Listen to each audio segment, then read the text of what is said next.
Le pont de la Concorde franchit la vie et le pont de la Concorde, s'il porte ce nom dans la région, c'est qu'il unit maintenant Saint-Gilles et Croix-de-Vie. En effet, cette fusion date de peu puisque l'arrêté préfectoral est du 20 décembre, mais en réalité c'est une histoire qui remonte à l'année 1964. Monsieur le sous-préfet, pouvez-vous nous rappeler les principales étapes qui ont précédé cette fusion? Vous savez que nous sommes à l'heure actuelle évidemment dans un monde en pleine évolution. Les structures qui étaient valables autrefois ne sont aujourd'hui dépassées et cette évolution est également sensible dans le domaine administratif.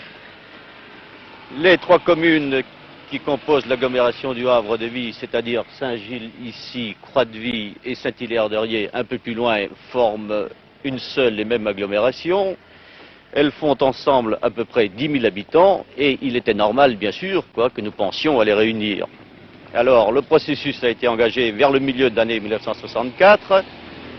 Les discussions ont duré pendant l'année 65, pendant l'année 66. Il a fallu faire de nombreuses réunions. Il a fallu, bien sûr, vaincre certaines réticences. Mais enfin, tous nos efforts ont abouti et l'arrêté prononçant la fusion de Saint-Gilles et de Croix-de-Vie a été signé par Monsieur le Préfet le 20 décembre dernier.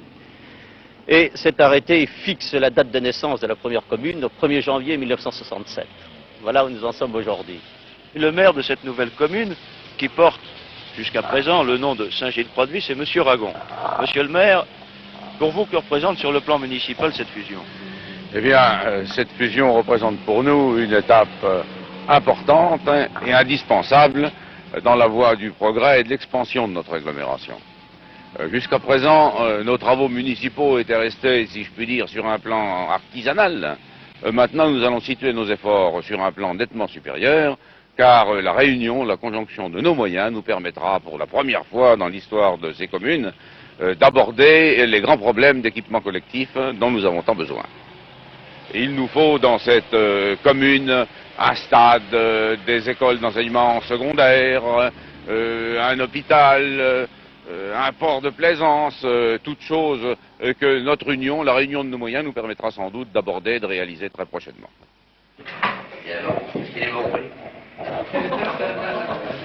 Monsieur, vous êtes restaurateur. Que pensez-vous de la fusion des deux communes Saint-Gilles et Croix-de-Vie? Eh bien, depuis de longues années, je suis partisan de la fusion des deux communes, parce que j'estime qu'il ne peut y avoir aucun projet valable sans l'union, donc la fusion de ces deux communes.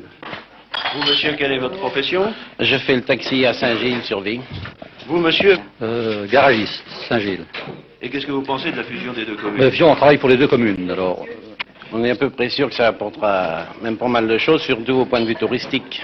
Du fait que les communes sont plus importantes, il y aura davantage d'efforts au point de vue touriste, donc davantage de clients. Il n'y a pas de raison que les deux communes ne soient pas ensemble.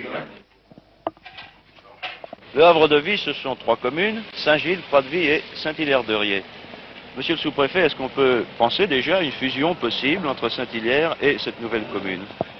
Bien sûr, oui, nous pouvons penser. D'ailleurs, nous y avons pensé dès le départ parce que le regroupement de ces trois communes avait été envisagé, je vous disais, dès 1964.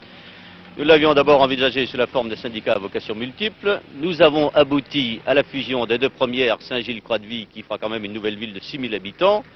Comme je vous ai dit tout à l'heure, les trois communes ensemble, avec Saint-Hilaire-de-Riez, feraient 10 000 habitants. 10 000 habitants, ça constituerait la quatrième ville de Vendée, après La Roche, après Les Sables et après Fontenay.